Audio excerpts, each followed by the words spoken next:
15 মাসেরও বেশি সময় ধরে চলা রক্তক্ষয়ী সংঘাতের পর অবশেষে গাজায় যুদ্ধবিরতি কার্যকরের পথে। ইসরায়েল ও হামাস দুই পক্ষই একটি নির্দিষ্ট চুক্তির প্রথম ধাপে সম্মতি দিয়েছে। কিন্তু এই খবর কি আসলেই স্বস্তির?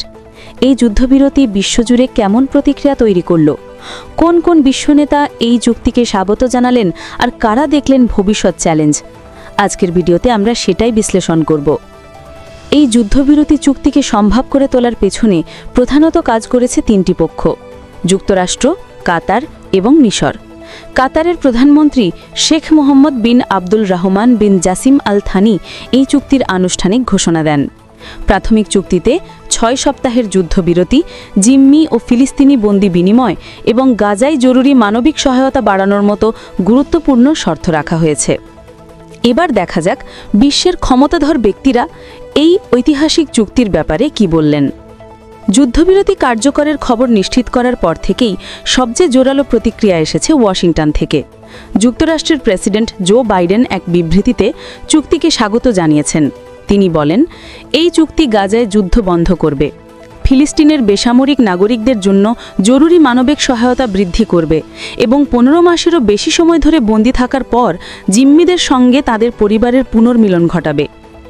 বাইডেন এই চুক্তিকে এগিয়ে নিয়ে যেতে সব পক্ষের প্রতি আহ্বান জানান।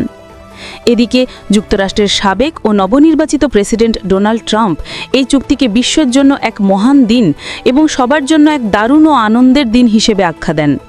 তিনি যুদ্ধবিরতির প্রস্তাব নিয়ে আলোচনা সফল হওয়ার জন্য মধ্যস্থতাকারীদের প্রশংসা করেন।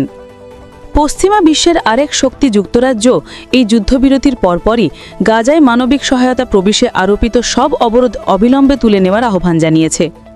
মধ্যপ্রাচ্যের আঞ্চলিক খেলোয়াড়েরা, যারা এই আলোচনার মূল অংশীদার ছিলেন, তারা চুক্তিতে পৌঁছানোর বিষয়ে স্বস্তি প্রকাশ করলেও তাদের প্রতিক্রিয়ায় রয়েছে কিছুটা সতর্কতা।